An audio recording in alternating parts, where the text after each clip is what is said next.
Hello friends, welcome to easy Java Telugu. ఈరోజు మనం జావాలో data types and variables గురించి తెలుసుకుందాం. ఈ వీడియోలోని పిక్చర్స్ అండ్ ప్రెజెంటేషన్ ద్వారా తప్పకుండా ఎంజాయ్ చేస్తూ నేర్చుకుంటారు ఫ్రెండ్స్. అంతేకాకుండా ఈ వీడియోలో ప్రొవైడ్ చేసిన క్లియర్ క్యాలిక్యులేషన్స్ ద్వారా డీప్గా అర్థం చేసుకోగలుగుతారు. దాంతోపాటు ఐడియాలో మనం చేసిన ప్రోగ్రామ్స్ ద్వారా ప్రాక్టికల్గా కూడా మీరు డేటా టైప్స్ అండ్ వేరియబుల్స్పై నాలెడ్జ్ తెచ్చుకోగలుగుతారు. జావాలో మనం ఒక ప్రోగ్రామ్ రాయాలి అంటే ఆ ప్రోగ్రామ్కి మనం ఇచ్చే డేటా ఏ టైప్ అనేది మనకు ముందే తెలిసి ఉండాలన్నమాట. ఇలా తెలియాలి అంటే మనకి జావాలో అసలు ఎటువంటి డేటా టైప్స్ ఉన్నాయి ఏమిటి అనేది తెలియడం చాలా అవసరం. అదేవిధంగా మనం ఒక జావా ప్రోగ్రాంలో ఏ వేరియబుల్స్ డిక్లేర్ చేయాలి, అవి ఎటువంటి స్కోప్తో డిక్లేర్ చేయాలనేది కూడా మనకు తెలియాలి. ఈరోజు మనం ఈ డీటెయిల్స్ అన్నీ తెలుసుకుంటూ ప్రాక్టికల్గా మన ప్రోగ్రాంలో ఈ డేటా టైప్స్ అండ్ వేరియబుల్స్ని ఎలా ఇంప్లిమెంట్ చేయగలమో కూడా రాసి ఎగ్జిక్యూట్ చేసి చూద్దాం ఫ్రెండ్స్. మనం ఇచ్చిన డేటా ఏదైనా సరే సిస్టమ్ ముందుగా మెమరీలో స్టోర్ చేసి మనం ప్రోగ్రామ్ ఎగ్జిక్యూట్ చేసే టైంలో దాన్ని మెమరీ నుంచి రీడ్ చేసుకుని మన ప్రోగ్రాంపై అప్లై చేస్తుంది. సో డేటాని మెమరీలో స్టోర్ చేయాలి అంటే ముందుగా సిస్టమ్కి ఆ డేటా యొక్క టైప్ ఏంటి అనేది తెలియాలి. డేటా టైప్ తెలియడం ద్వారా డేటాకి ఎంత మెమరీ అనేది ఎలొకేట్ చేయాలి అనేది మనం చెప్తున్నామన్నమాట. సో దీన్ని బట్టి డేటా టైప్ అనేది దేనికి ఉపయోగపడుతుంది ఫ్రెండ్స్? మనం ఇచ్చే డేటా యొక్క టైప్ అండ్ దాని యొక్క సైజ్ తెలుసుకోవడానికి ఉపయోగపడుతుందన్నమాట. మనకి జావాలో డేటా టైప్స్ రెండు రకాలు, ఒకటి ప్రిమిటివ్, ఇంకొకటి non primitive. Primitive data types అంటే మనకి జావాలో ఇన్బిల్ట్గా ప్రొవైడ్ చేసేవన్నమాట. నాన్ ప్రిమిటివ్ అనేవి మనం యూజర్స్ డిఫైన్ చేసుకునేవి. ముందుగా మనకి జావాలో ప్రిమిటివ్ డేటా టైప్స్ ఏమేమి ఉన్నాయో చూద్దాం. మనకి 4 డిఫరెంట్ ప్రిమిటివ్ డేటా టైప్స్ ఉన్నాయి. అందులో మొదటిది ఇంటిజర్. ఇంటిజర్స్ అంటే మనందరికీ తెలుసు, negative numbers, 0 and positive numbers అన్నిటినీ కలిపి సెట్ ఆఫ్ ఇంటిజర్స్ అని అంటాం. మన ఇంటిజర్ డేటా టైప్నే 4 డిఫరెంట్ సబ్ టైప్స్గా డివైడ్ చేశారనమాట. అందులో మొదటిది బైట్. దీని యొక్క సైజ్ 1 బైట్ అంటే నథింగ్ బట్ 8 బిట్స్ అనమాట. అండ్ దీని రేంజ్ ఏంటి అంటే -128 to 127. ఈ మధ్యలో మన డేటా కనుక ఉంటే దాన్ని మనం బైట్ డేటా టైప్గా డిఫైన్ చేస్తామన్నమాట. అదేవిధంగా మనకి షార్ట్ డేటా టైప్ 2 బైట్స్ని తీసుకుంటుంది, ఇంట్ 4 బైట్స్ని, లాంగ్ అనేది 8 బైట్స్ని తీసుకుంటుంది. అయితే మనకి ఈ రేంజ్ అనేది చేంజ్ అవుతూ వచ్చింది, పెరుగుతూ వచ్చింది. అసలు ఈ రేంజ్ అనేది ఎలా క్యాలిక్యులేట్ చేస్తున్నారు అనేది కూడా మనం క్లియర్గా తెలుసుకుందాం ఫ్రెండ్స్. దానికంటే ముందు అసలు మన ఇంటిజర్ని ఇలా 4 టైప్స్గా మళ్ళీ సబ్ డివిజన్ చేయవలసిన అవసరం ఏంటి? మనకి ఇంటిజర్స్ అనేవి -∞ నుండి +∞ వరకు ఉన్నాయి. అయితే మనం ఇచ్చే డేటా వాల్యూ అనేది చిన్నది అయితే దానికి ఎక్కువ మెమరీ అలొకేట్ చేసి వేస్ట్. సో ఈ విధంగా 4 డిఫరెంట్ టైప్స్గా సబ్ టైప్స్గా డివైడ్ చేయడం ద్వారా మెమరీని మనకి వేస్ట్ అవ్వనివ్వకుండా ఉండడానికి కూడా హెల్ప్ అవుతుందన్నమాట. మనం ఇప్పుడు మన డేటా టైప్స్కి అసలు రేంజ్ వాల్యూస్ ఎలా క్యాలిక్యులేట్ చేస్తారు అనేది కూడా చూద్దాం ఫ్రెండ్స్. మన ఇంటిజర్ డేటా టైప్కి అందులో మన first sub type byte. Byte అంటే నథింగ్ బట్ 8 బిట్స్. సో మన బైనరీ డిజిటల్ కంప్యూటర్స్లో మనం ఏ వాల్యూని స్టోర్ చేయాలన్నా సరే 0s and 1s రూపంలో మాత్రమే స్టోర్ చేయగలమన్నమాట మెమరీలో. సో ఇప్పుడు మనం మన బైట్కి 8 బిట్స్ ఉన్నాయనుకున్నాం. 8 బిట్స్లో ఫస్ట్ బిట్ ఎప్పుడూ కూడా సైన్ని అంటే పాజిటివ్ నెంబర్ అయితే 0 అని, నెగిటివ్ నెంబర్ అయితే 1 అని చూపిస్తూ ఉంటుంది. మన ఈ సెకండ్ బిట్లో ఏదన్నా ఒక వాల్యూని స్టోర్ చేయాలి అంటే మనకుంటే ఛాన్సెస్ ఏంటి?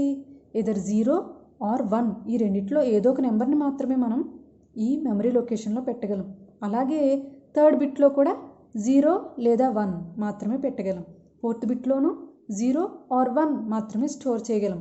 అదేవిధంగా ఇలా మిగిలిన 7 బిట్స్లోనూ కూడా మనం 0s or 1స్నే పెట్టగలం. అంటే ప్రతి బిట్లోనూ మనం నంబర్ ఏదో ఒక వాల్యూ స్టోర్ చేయగలిగే ఛాన్స్ ఏంటి? 2. అంటే 2 × 2 × 2 అలా 7 టైమ్స్ చేస్తే మనకి 2 power 7 నథింగ్ బట్ 128 అంటే మన బైట్ రేంజ్ అంతే కదా ఫ్రెండ్స్, -128 నుంచి +127 వరకు. సో -128 అంటే మనకి ఫస్ట్ బిట్ ఎప్పుడు కూడా సైన్ రిప్రజెంట్ చేస్తుంది కాబట్టి 1 ఇస్తే అది మైనస్ అవుతుంది. సో 2^7 అనేది 128 అవుతుంది. అయితే ఇక్కడ మనకి పాజిటివ్ వాల్యూ 127 ఎందుకు అయింది అంటే మనకి -128 టు 127 మధ్యలో 0 కూడా ఉంటుంది కాబట్టి పాజిటివ్ నెంబర్స్లో ఒకటి తగ్గించి ఇస్తున్నామన్నమాట. సో ఇది ఫ్రెండ్స్, అసలు రేంజ్ అనేది ఎలా క్యాలిక్యులేట్ చేస్తారు అనేది కూడా మనం క్లియర్గా చూసాం. సో ఇదే విధంగా షార్ట్, ఇంట్ అండ్ లాంగ్ టైప్స్కి కూడా రేంజ్ని క్యాలిక్యులేట్ చేసి చూడండి సరదాగా. ఇప్పుడు మనం మన జావాలో డేటా టైప్స్ని ఎలా యూస్ చేస్తాం అనేది డైరెక్ట్గా ప్రోగ్రాంలో రాసి చూద్దాం ఫ్రెండ్స్. సో ముందుగా ఒక జావా ప్రాజెక్ట్ని క్రియేట్ చేయండి.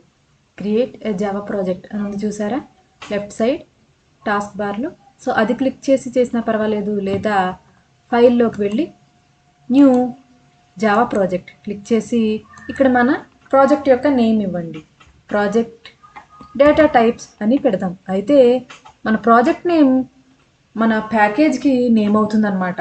సో ప్యాకేజ్ నేమ్స్ అనేవి ఎప్పుడూ కూడా క్యాపిటల్ లెటర్స్తో స్టార్ట్ అవ్వకూడదు, స్మాల్ లెటర్స్తో స్టార్ట్ అవ్వాలి. సో డేటా టైప్స్ అని మిడిల్లో మీరు క్యాపిటల్ లెటర్స్ ఇచ్చుకున్నా పర్వాలేదు, కానీ స్టార్టింగ్లో క్యాపిటల్ లెటర్స్ రాకుండా చూసుకోండి. సో డేటా టైప్స్ అని నేను ఒక ప్రాజెక్ట్ని క్రియేట్ చేస్తున్నాను.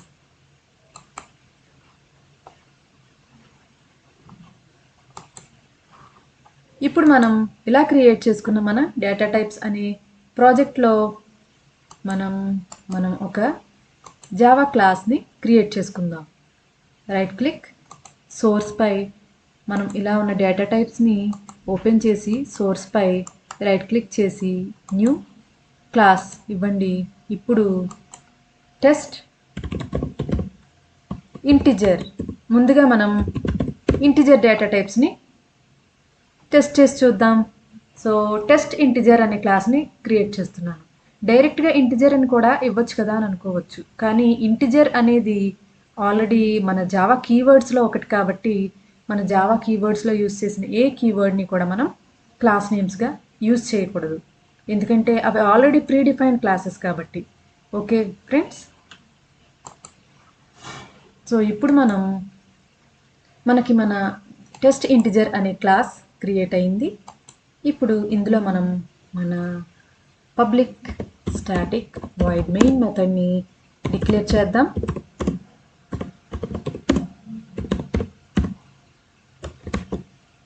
మన మెయిన్లో అరే ఆఫ్ ఆర్గ్యుమెంట్స్ని పంపిస్తాం కదా. సో అరే ఆఫ్ ఆర్గ్యుమెంట్స్ని ఇన్పుట్గా పంపించండి. ఇప్పుడు ఇందులో మనం మన ఇంటిజర్ డేటా టైప్స్ అన్నిటినీ కూడా టెస్ట్ చేద్దాం అనుకుంటున్నాం కదా, చెక్ చేసి చూద్దాం. సో ఇంటిజర్ డేటా టైప్స్ ఏమేమి ఉన్నాయని మనం అనుకున్నాం, బైట్, ఇంట్, షార్ట్ అండ్ లాంగ్ కదా ఫ్రెండ్స్. సో వీటన్నిటిని మనం ఇప్పుడు ముందు వేరియబుల్స్గా డిక్లేర్ చేసి చూద్దాం. జావాలో కీవర్డ్స్ అన్నిటినీ మనకి మన ఐడి ఎక్లిప్స్ ఈ విధంగా చూపిస్తుంది. సో బైట్ మనం మినిమం వాల్యూ ఈక్వల్స్, మనం బైట్ యొక్క మినిమం వాల్యూ ఎంత అని అనుకున్నాం మన స్లైడ్లో, -128 కదా ఫ్రెండ్స్. సో ఇది మనం ఒక వేరియబుల్గా డిక్లేర్ చేసుకున్నాం మినిమం వాల్యూ అని. నెక్స్ట్ బైట్ మ్యాక్సిమం వాల్యూ కూడా 128 ఇచ్చి చూడండి ఏమవుతుందో చూద్దాం. చూసారా 128 ఇస్తే మనకి రెడ్ లైన్లో ఎర్రర్ అనేది చూపిస్తుంది. ఏమంటుంది, కెనాట్ కన్వర్ట్ ఇంటూ ఏ బైట్. ఎందుకని అంటే మనకి బైట్ యొక్క మ్యాక్సిమం వాల్యూ ఎంత, 127. సో 127 చేసి చూడండి, చూసారా ఇప్పుడు ఎర్రర్ పోయింది. అదేవిధంగా మనకి నెక్స్ట్ షార్ట్ డేటా టైప్కి ఒక మినిమం వాల్యూని ఒక మ్యాక్సిమం వాల్యూని కూడా అసైన్ చేద్దాం. మినిమం వాల్యూ ఎంత అనుకున్నాం మన షార్ట్ డేటా టైప్కి, మన స్లైడ్స్లో చూడండి.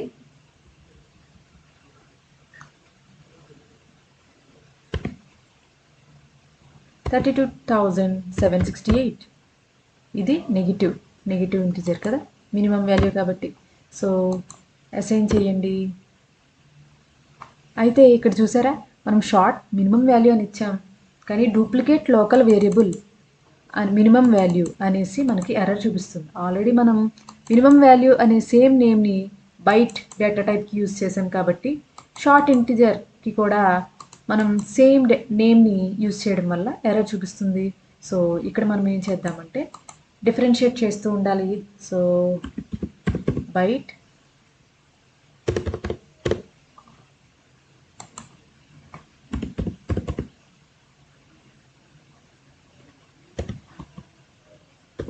Minimum value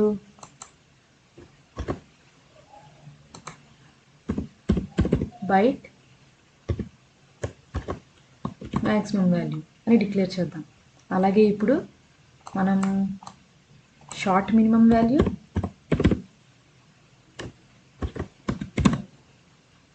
and same short maximum వాల్యూని కూడా డిక్లేర్ చేద్దాం.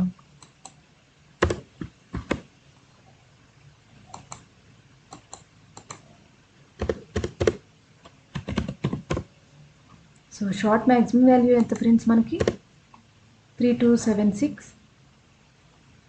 చూసారా, మళ్ళీ ఎర్రర్ చూపిస్తుంది. ఎందుకని అంటే షార్ట్ యొక్క మ్యాక్సిమం రేంజ్ని మనం దాటేసాం. మ్యాక్సిమం రేంజ్ మనకి 6, 7 వరకుని గుర్తుందా, మనం 0ని ఇంక్లూడ్ చేస్తున్నాం కాబట్టి మనం నెగిటివ్ వాల్యూకి -1 అవుతుంది మ్యాక్సిమం వాల్యూ ఎప్పుడు. అండ్ నెక్స్ట్ మనం ఇంటిజర్ ఇంట్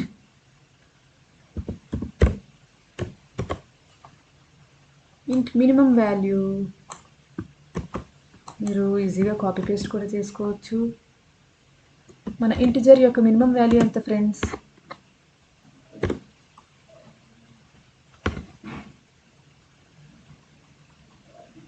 ఇప్పుడు మన ఇంట్ మ్యాక్సిమం వాల్యూని కూడా డిక్లేర్ చేద్దాం.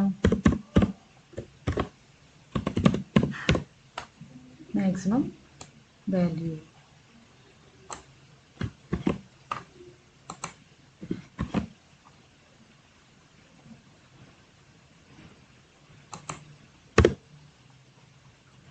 మన ఇంటి మ్యాక్సిమం వాల్యూ కూడా -1 చేయాలి కదా. ఓకే, చూసారా మనకి ఐడి యూజ్ చేయడం వల్ల ఎంత ఉపయోగమో. ఆటోమేటిక్గా మనకి ఎర్రర్స్ని చూపించేస్తుంది, మన ప్రోగ్రామ్ మనం రాసే టైంలోనే చూపించేస్తుంది. సో మనం నెక్స్ట్ డిక్లేర్ చేయాల్సింది long integer long minimum value.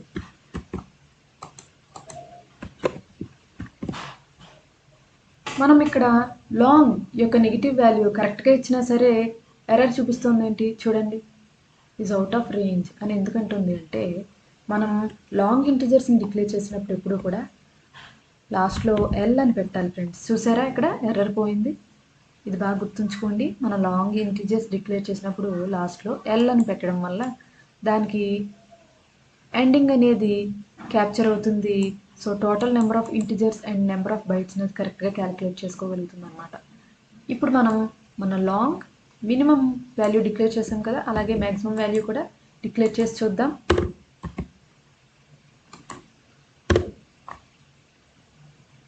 Long maximum value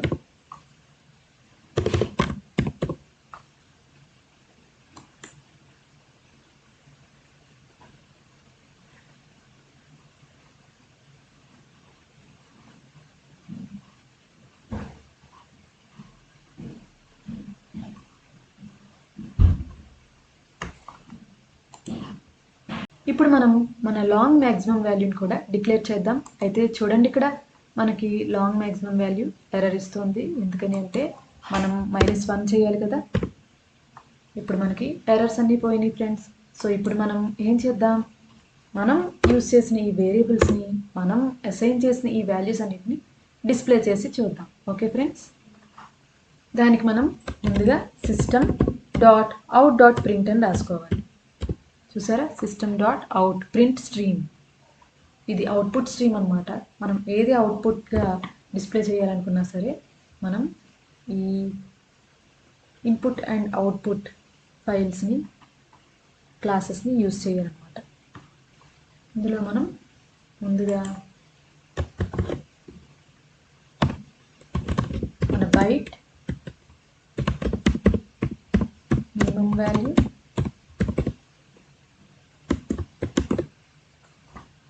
అని ఇచ్చి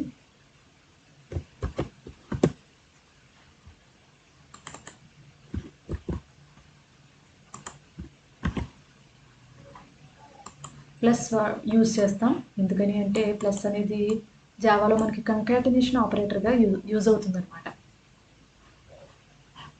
సో ఇదే విధంగా మనం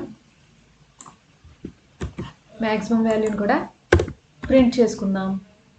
ఇక్కడ మ్యాక్సిమం అని మార్చండి.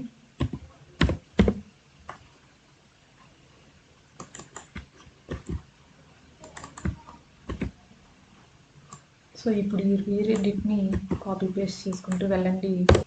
మనకి నెక్స్ట్ది short minimum value, short maximum value,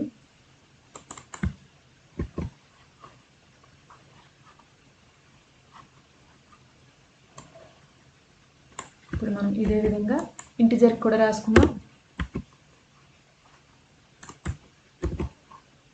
ఈ విధంగా మనం మన ప్రోగ్రాంలో యూజ్ చేసిన వేరియబుల్స్ అన్నిటిని ప్రింట్ చేసుకుంటాం. ఇప్పుడు ద లాస్ట్ వన్ లాంగ్. system.out.printలో మనం ప్రింట్ చేయాలనుకున్న అన్ని వేరియబుల్స్ని ఇచ్చాం. అయితే ఇక్కడ ఇలాగా మీకు ఏమైనా ఇన్ఫర్మేషన్ కావాలన్నా సరే ఆ డిఫైన్డ్ క్లాస్ మీద మీరు ఇలా మౌస్ ఓవర్ చేస్తే మనకి కనిపిస్తుంది అనమాట. సిస్టమ్ గురించి చెప్తుంది చూసారా. ఇక్కడ సిస్టమ్ అనేది ఇందులో మనకి input and output services, standard input and standard output and error output స్ట్రీమ్స్ని కూడా డిఫైన్ చేసి ఉంచారు. సో వాటిని మనం యూజ్ చేసుకోవడం ద్వారా మనం వర్క్ని ఈజీగా చేసుకోవచ్చు. ఇప్పుడు మనం మన ప్రోగ్రామ్ రాసేసాం. సో Ctrl+S ఇచ్చి సేవ్ చేయండి. ఇప్పుడు మన క్లాస్ మీద రైట్ క్లిక్ చేసి రన్ యాజ్ క్లిక్ చేసి జావా అప్లికేషన్ మీద క్లిక్ చేయండి. మనకి వాల్యూస్ అన్నీ డిస్ప్లే అయినాయి. అయితే మనం ఇక్కడ చేయాల్సింది ఏంటంటే మనకి లైన్ బై లైన్ కావాలనుకోండి. ఇది మనం ఎలాగైతే ఇక్కడ రాసామో లైన్ బై లైన్, అదే విధంగా మనకి లైన్ బై లైన్ రావాలి అనుకున్నప్పుడు మనం ఏం చేస్తామంటే ఇక్కడ ప్రింట్ అని out.print అనే ఫంక్షన్ యూజ్ చేసాం కదా. ప్రింట్ ఫంక్షన్ బదులు println అని యూజ్ చేస్తే నెక్స్ట్ లైన్లో ప్రింట్ అవుతాయి అన్నమాట. సో దీనికి కూడా మనం ఇప్పుడు చూసారా మనకి బైట్, షార్ట్, ఇంట్, లాంగ్ అన్ని వాల్యూస్ మనకి కరెక్ట్గా డిస్ప్లే అయినాయి లైన్ బై లైన్. మన second primitive data type floating point. మనం ఇంటిజర్స్లో only negative numbers, 0 and positive నెంబర్స్ని రిప్రజెంట్ చేయడమే చూసాం. కానీ మనకి డెసిమల్ నెంబర్స్ అండ్ ఫ్రాక్షన్స్ ఇవన్నీ రిప్రజెంట్ చేయాలి అంటే మనం ఫ్లోటింగ్ పాయింట్స్లో రిప్రజెంట్ చేస్తామన్నమాట. ఫ్లోటింగ్ పాయింట్లోనే మనకి తిరిగి ఫ్లోట్ అండ్ డబుల్ అనే 2 విధాలైన సబ్ టైప్స్ ఉన్నాయి. వీటిని మనం యూజ్ చేసే ప్రెసిషన్ని బట్టి ఉపయోగిస్తుంటామన్నమాట. ఇప్పుడు మనం మన ఫ్లోటింగ్ పాయింట్ డేటా టైప్స్ని కూడా మన ప్రోగ్రామ్స్లో ఎలా యూజ్ చేస్తామనేది చూద్దాం ఫ్రెండ్స్. సో ముందుగా మన సేమ్ ప్యాకేజ్లో ఒక క్లాస్ని క్రియేట్ చేద్దాం. ఇప్పుడు మనం టెస్ట్ ఫ్లోట్ అనే నేమ్తో క్రియేట్ చేసుకుందాం. Test float. ఇందులో మనం ఇప్పుడు మన మెయిన్ క్లాస్ని ముందుగా డిక్లేర్ చేద్దాం. పబ్లిక్ స్టాటిక్ వాయిడ్ మెయిన్ ఇచ్చుకొని మన సేమ్ సింటాక్స్ అరే ఆఫ్ ఆర్గ్యుమెంట్స్ని డిక్లేర్ చేసుకుందాం. తర్వాత మన ఫ్లోటింగ్ పాయింట్ వేరియబుల్ని ఒకటి క్రియేట్ చేద్దాం. చూసారా, ఫ్లోట్ అనేది కూడా కీవర్డ్ కాబట్టి పింక్ కలర్లో చూపిస్తుంది చూసారా. సో ఇప్పుడు మన ఫ్లోట్ డేటా టైప్కి ఒక వేరియబుల్ని క్రియేట్ చేద్దాం ఫ్రెండ్స్. ఫ్లోట్ వేర్ అని ఒక వాల్యూని క్రియేట్ చేసి ఒక వేరియబుల్ని క్రియేట్ చేసి దానికి ఒక వాల్యూని అసైన్ చేద్దాం. ఫ్లోటింగ్ పాయింట్ వేరియబుల్ అంటే నథింగ్ బట్ డెసిమల్ వాల్యూస్ని స్టోర్ చేస్తుందని అనుకున్నాం కదా. సో సమ్ డెసిమల్ వాల్యూని ఇవ్వండి. సో అది ఎంత రేంజ్ వరకు తీసుకుంటుంది అనేది మనకి ఎర్రర్ చూపిస్తుంది.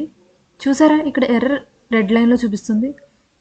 అయితే మనకి ఏమంటుంది ఇక్కడ, cannot convert from double to float అంటుంది. సో యాక్చువల్గా మన ఫ్లోటింగ్ పాయింట్ డేటా టైప్లో ఇచ్చే ప్రతి వాల్యూస్కి ఎఫ్ అనే వాల్యూని యూజ్ చేయాలన్నమాట.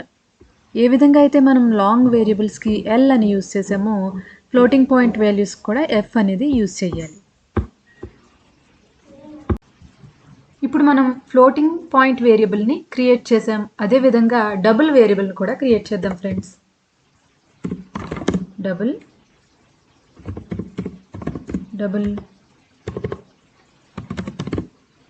వేరియబుల్ని క్రియేట్ చేసి డబుల్ కూడా డెసిమల్ పాయింట్స్ ఉన్న వాల్యూని తీసుకుంటుంది కాబట్టి ఏదో ఒక డెసిమల్ పాయింట్ ఉన్న నెంబర్ని ఇవ్వండి.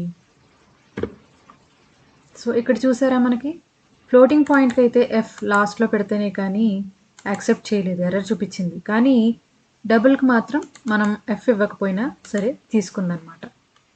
సో ఈ విధంగా ఎఫ్ ఇవ్వడం వల్ల మనం ఫ్లోటింగ్ పాయింట్ అని దానికి చెప్తున్నాం.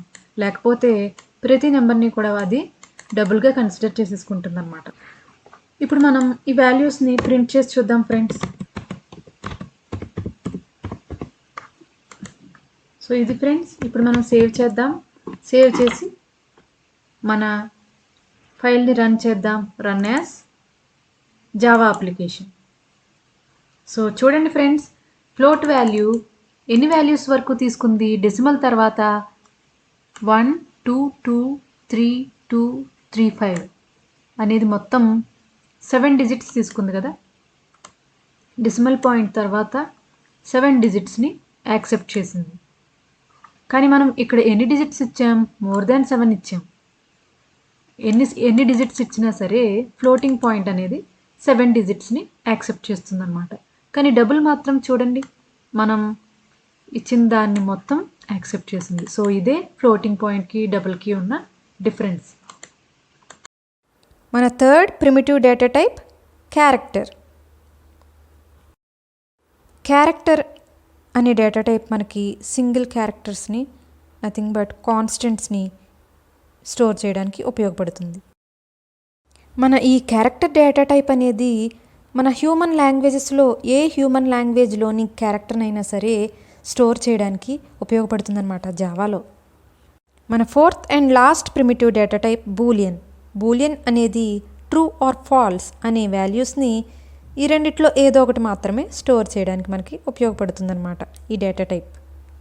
ఇప్పుడు మనం మన క్యారెక్టర్ అండ్ బూలియన్ వేరియబుల్స్ని జావా క్లాస్లో ఎలా యూజ్ చేస్తాం అనేది చూద్దాం. సో ముందుగా మన డేటా టైప్స్ ప్యాకేజ్లో అంతకుముందుగా మనం test float and test integer క్లాసెస్ని క్రియేట్ చేసినట్టుగానే టెస్ట్ క్యారెక్టర్ అండ్ బూలియన్ అనే క్లాస్ని క్రియేట్ చేసుకుందాం. క్రియేట్ చేసుకున్న తర్వాత మన మెయిన్ మెథడ్ని డిక్లేర్ చేసుకుందాం. సో ఇప్పుడు మనం ఇందులో మన క్యారెక్టర్ వేరియబుల్ని క్యారెక్టర్ వేరియబుల్ ఏదో ఒక క్యారెక్టర్ కాన్స్టెంట్ని దీనికి అసైన్ చేయండి. తర్వాత బూలియన్ వేరియబుల్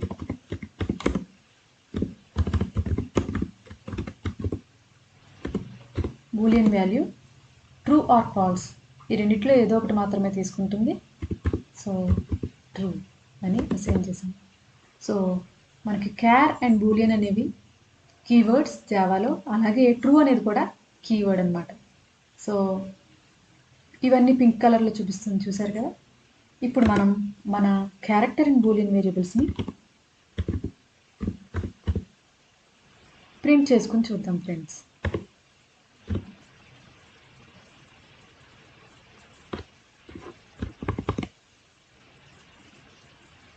ఇప్పుడు మనం మన ప్రోగ్రామ్ని రన్ చేసి చూద్దాం friends. Right click, run as and Java application. చూడండి, మనకి character and Boolean values print అయింది. సో ఇది ఫ్రెండ్స్, మనం మన క్యారెక్టర్ అండ్ బూలియన్ డేటా టైప్స్ని కూడా టెస్ట్ చేసి చూసాం డైరెక్ట్గా. సో ఇవన్నీ మన జావాలో ప్రిమిటివ్గా ఇన్బిల్ట్గా ఉన్న డేటా టైప్స్ అన్నమాట. అయితే జావాలో యూజర్ తను ఎటువంటి డేటాని సిస్టమ్కి ఇవ్వాలనుకుంటున్నారో అటువంటి డేటాని కూడా డిఫైన్ చేసే అవకాశం మనకి జావాలో ఉందన్నమాట. అది దేని ద్వారా అంటే non primitive data types, nothing but classes and interfaces ద్వారా. క్లాసెస్ అండ్ ఇంటర్ఫేసెస్ని యూజర్ తనకి నచ్చినట్టుగా డిఫైన్ చేసుకుని వాటికి ఇన్స్టాన్సెస్ క్రియేట్ చేసుకుని ఆ ఇన్స్టాన్సెస్కి డేటా అలొకేట్ చేసుకునే అవకాశాన్ని మనకి జావా ఇస్తుంది.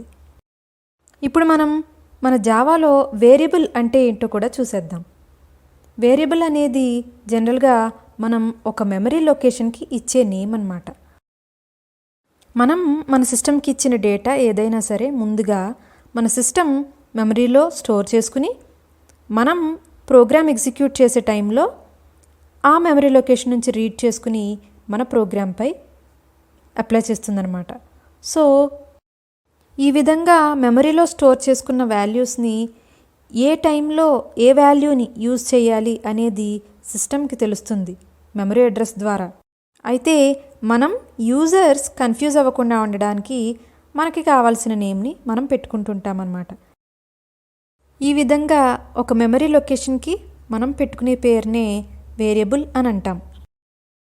అంతేకాకుండా వేరియబుల్ పేరులో ఉన్నట్టుగానే మనం ఇందులో స్టోర్ చేసిన వాల్యూస్ అన్నీ కూడా చేంజ్ అవుతూ ఉంటాయన్నమాట మన ఎగ్జిక్యూషన్ టైంలో. మనం ఒక వేరియబుల్ని ఎక్కడ డిఫైన్ చేస్తున్నాం అనే దాన్ని బట్టి దాని యొక్క స్కోప్ అంటే యూసేజ్ లైఫ్ మారుతూ ఉంటుందన్నమాట. సో దీన్ని బట్టి మనకి టైప్స్ ఆఫ్ వేరియబుల్స్గా కూడా వీటిని డివైడ్ చేశారు. వీటిలో మొదటిది instance or non static variables. ఈ నాన్ స్టాటిక్ వేరియబుల్స్ అనేవి మనం ఒక క్లాస్లోనే డిక్లేర్ చేస్తాం, కానీ ఏ మెథడ్ లోపల ఏ బ్లాక్ లోపల డిక్లేర్ చేయకుండా జస్ట్ క్లాస్లో డిక్లేర్ చేస్తాం. కాబట్టి ఇవన్నీ మనం ఆ క్లాస్కి క్రియేట్ చేసే ఇన్స్టాన్సెస్, నథింగ్ బట్ ఆబ్జెక్ట్స్కి సంబంధించినవి అయి ఉంటాయి అన్నమాట. మన next type of variables static variables.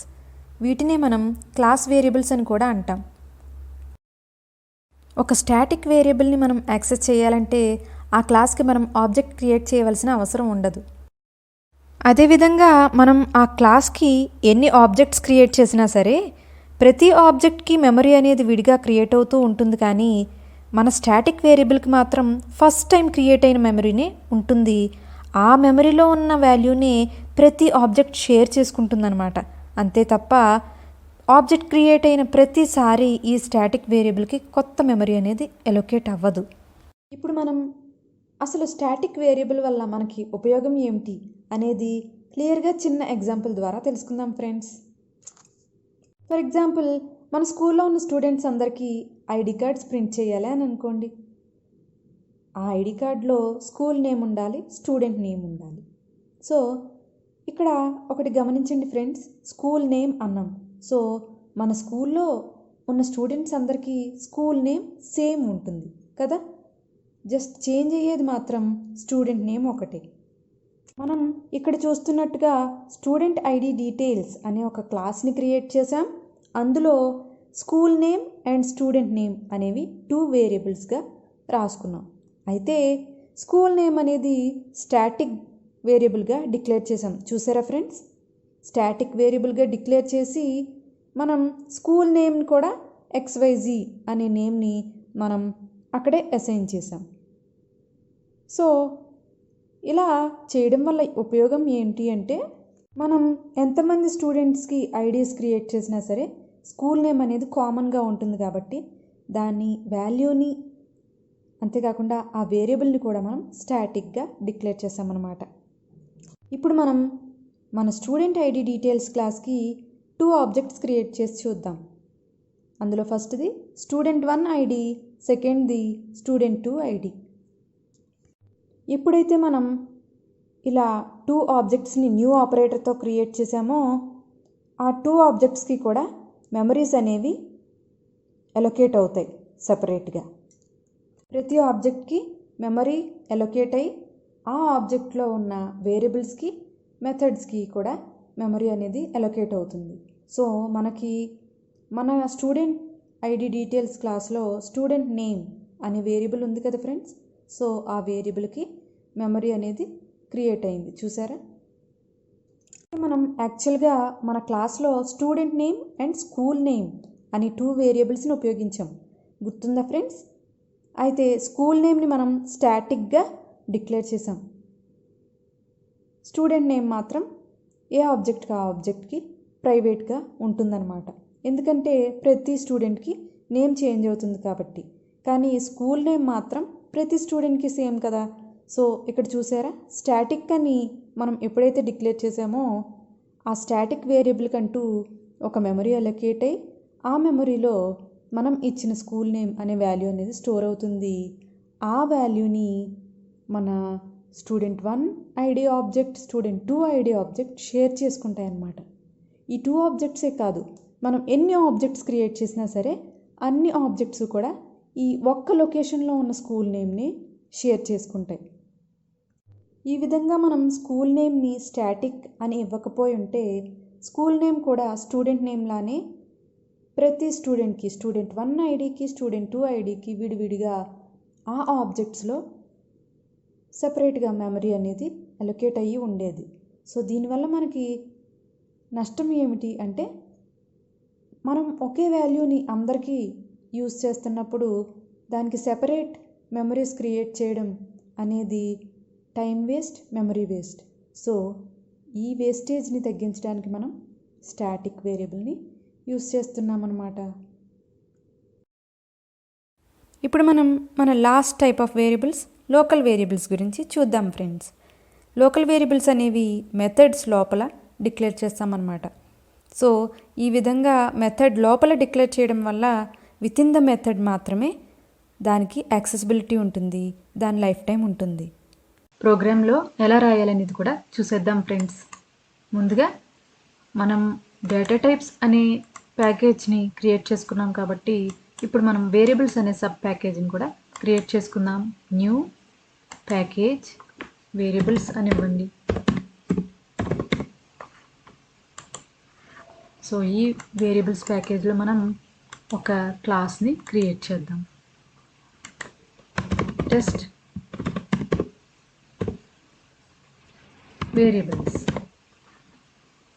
So ఇప్పుడు మనం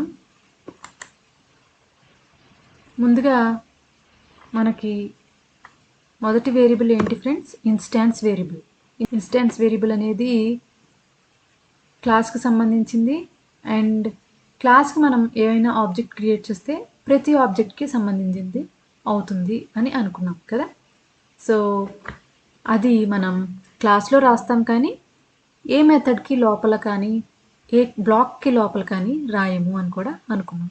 సో క్లాస్లో మనం డిక్లేర్ చేసే ప్రతి వేరియబుల్ని మనం ఇన్స్టాన్స్ వేరియబుల్ అని అంటాం అన్నమాట. సో ఇప్పుడు మనం ఇక్కడ మన క్లాస్ టెస్ట్ వేరియబుల్స్లో ఒక ఇంటిజర్ వేరియబుల్ని డిక్లేర్ చేసి చూద్దాం. ఇది మన ఇన్స్టాన్స్ వేరియబుల్ అవుతుంది అన్నమాట.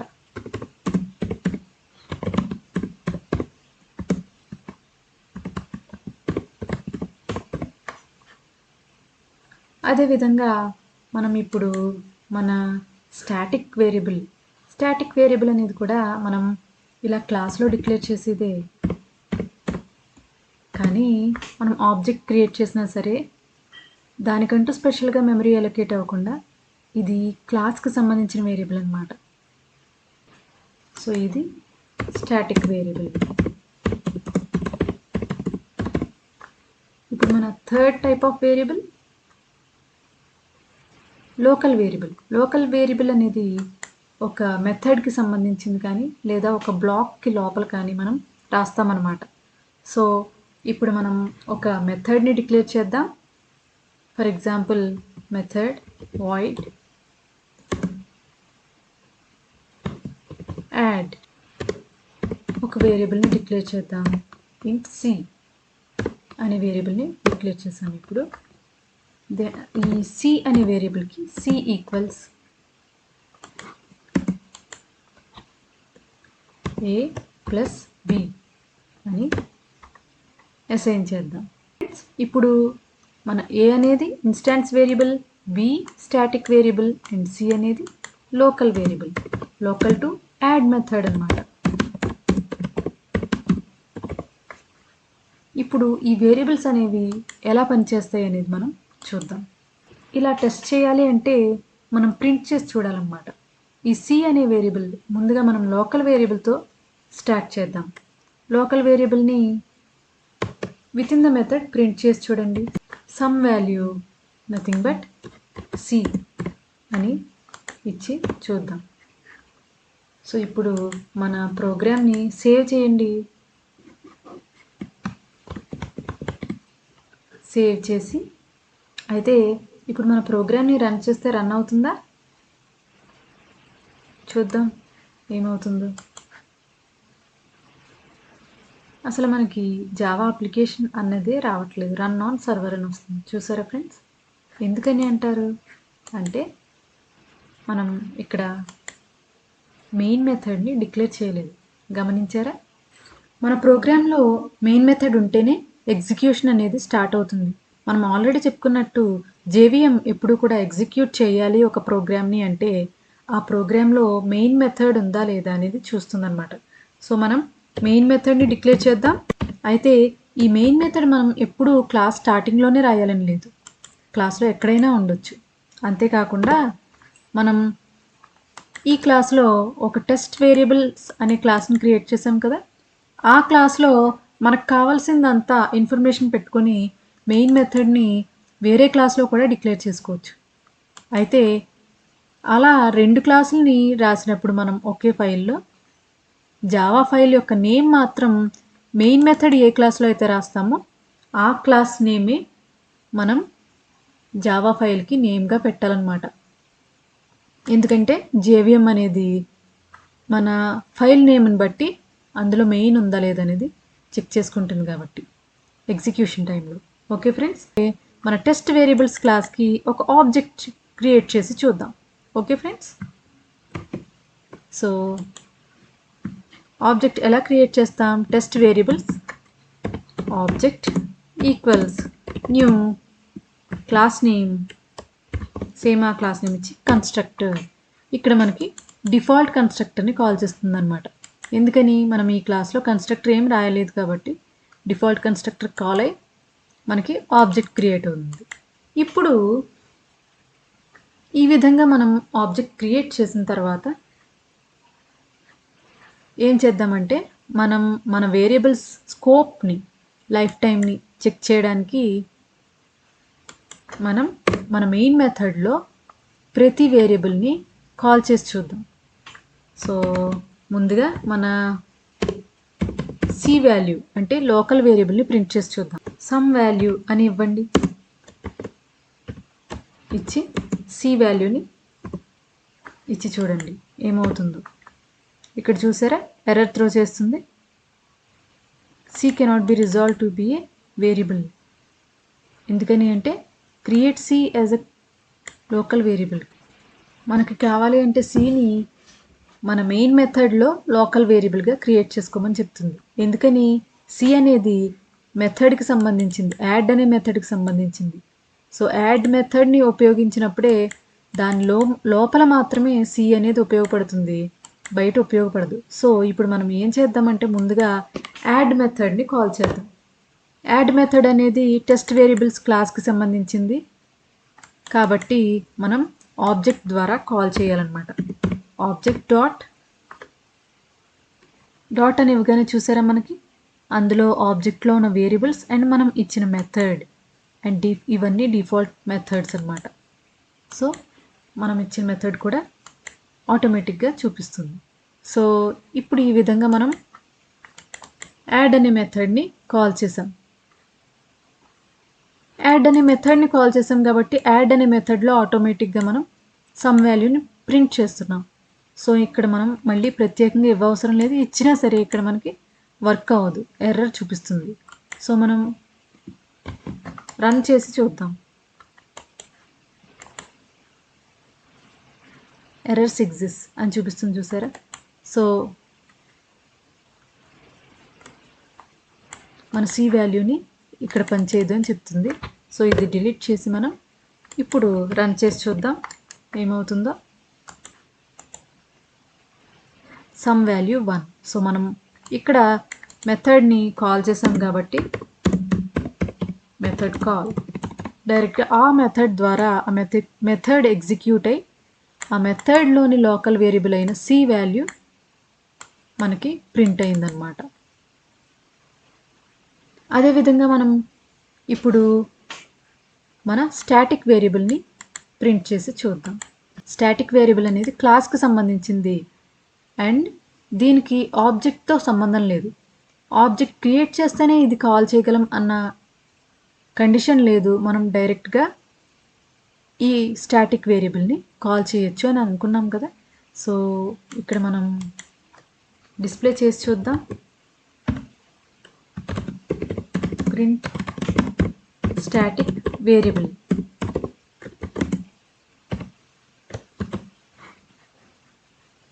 బి. చూసారా ఫ్రెండ్స్, ఎటువంటి ఎర్రర్ని త్రో చేయట్లేదు మనకి.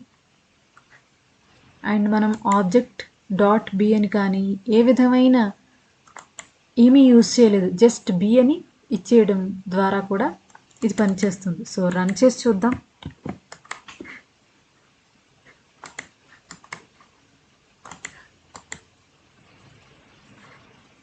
Print static variable 1. చూసారా, మనకి ఇక్కడ స్టాటిక్ వేరియబుల్ మనం బి వాల్యూ ఎంత ఇచ్చాం, 1. సో ఆ 1 అనే వాల్యూని కూడా కరెక్ట్గా ప్రింట్ చేసింది. సో ఇది స్టాటిక్ వేరియబుల్ అనమాట. అండ్ ఈ స్టాటిక్ వేరియబుల్కి ఇన్స్టాన్స్ వేరియబుల్కి ఉన్న డిఫరెన్స్ కూడా మనం ఇప్పుడు చూద్దాం. ఇప్పుడు ఇదే విధంగా మనం ఇన్స్టాన్స్ వేరియబుల్ని ప్రింట్ చేసి చూద్దాం. మన ఇన్స్టాన్స్ వేరియబుల్ ఏంటి, ఇక్కడ ఏ. సో ఏని ప్రింట్ చేద్దాం. కానీ చూసారా, మనం ఇక్కడ ఏని cannot make static references to non static field A. So A అనేది నాన్ స్టాటిక్ ఫీల్డ్, కావాలంటే మీరు ఏని కూడా స్టాటిక్గా చేంజ్ చేసుకోండి అని చెప్తుంది. సో ఓన్లీ స్టాటిక్ వేరియబుల్స్ మాత్రమే మనం డైరెక్ట్గా అలా ఇవ్వగలము అని చెప్తుంది అనమాట. అలా కాకుండా మనం ఇప్పుడు ఆబ్జెక్ట్ డాట్ అని యూజ్ చేసి చూద్దాం. ఎందుకని అంటే ఇన్స్టాన్స్ వేరియబుల్స్ అనేవి ఆబ్జెక్ట్కి సంబంధించినవి అని అనుకున్నాం కదా. సో ఆబ్జెక్ట్ డాట్ ఏ అని ఇచ్చి చూడండి. ఇప్పుడు మనకి ఎటువంటి ఎర్రర్ని త్రో చేయట్లేదు. సేవ్ చేసి రన్ చేసి చూద్దాం. వావ్, మనకి ప్రింట్ ఇన్స్టాన్స్ వేరియబుల్ 0. ఏ వాల్యూ మనం ఏమి ఇచ్చాం, 0 ఇచ్చాం. సో కరెక్ట్గా ప్రింట్ చేసింది. సో చూసారా ఫ్రెండ్స్, మనం వేరియబుల్స్ అన్నిటినీ కూడా ప్రాక్టికల్గా మన ప్రోగ్రాంలో టెస్ట్ చేసి మరీ తెలుసుకుంటాం. సో మా ఈ వీడియో అందరికీ మంచి క్లియర్ ఇన్ఫర్మేషన్ ఇస్తుంది అండ్ అందరికీ చాలా బాగా ఉపయోగపడుతుందని అనుకుంటున్నాను. మా ఈ వీడియో నచ్చితే తప్పకుండా లైక్ చేయండి. మీ జావా ప్రిపేర్ అయ్యే ఫ్రెండ్స్ అందరికీ షేర్ చేయండి. అండ్ మా ఛానల్కి తప్పకుండా సబ్స్క్రైబ్ చేయండి ఫ్రెండ్స్. Thank you.